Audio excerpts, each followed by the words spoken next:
আসসালামু আলাইকুম। আশা করি আপনারা সবাই ভালো আছেন। তো আসলে বর্তমানে আমরা দেখতে পাচ্ছি যে রকেট থেকে বিকাশে টাকা ট্রান্সফার করা যাচ্ছে কিভাবে, মানে এটা অপশনটা চালু হয়েছে কিন্তু আমরা কেউ জানি না। সবারই হচ্ছে এই জিনিসটার প্রতি খুব আগ্রহ জানার, এই জন্য হচ্ছে আমি আপনাদেরকে দেখা দিচ্ছি। সেটা হচ্ছে প্রথমে আপনারা রকেটে যাবেন।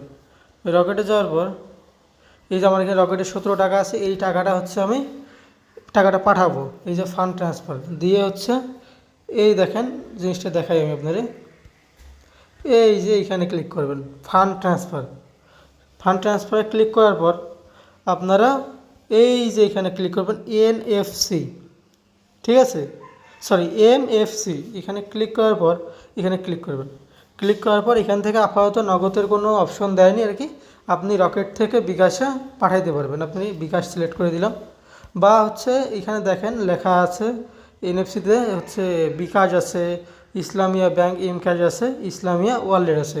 মানে ইসলামিয়া ব্যাংক এম ক্যাশ বলতে ওই আপনার সেলফিনের মতো হচ্ছে ইসলামিয়া ব্যাংকের যদি আপনার যদি কোনো অ্যাকাউন্ট থাকে ওইখানে হচ্ছে আপনার এম ক্যাশের একটা অ্যাকাউন্ট আছে আর কি, আপনি ওইখানে পাঠাতে পারবেন।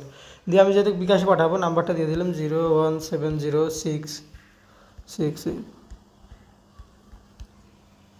দেওয়ার পর এখানে রেফারেন্স যেগুলো একটা দিয়ে দিবেন, বা আমি আমার নাম দিয়ে দিলাম সোহান। তারপর অ্যামাউন্ট দেবেন আপনার যে কত টাকা পাঠাবেন। তবে একটা কথা বলে রাখা ভালো, সেটা হচ্ছে এই যে এখানে কিন্তু চার্জ আছে, মানে হাজারে মনে হয় 6 টাকা না 60 টাকা চার্জ আছে। এখানে যেহেতু আমি 10 টাকা পাঠাবো সেক্ষেত্রে চার্জ হচ্ছে যে 0.9 পয়সা কাটতেছে আর কি।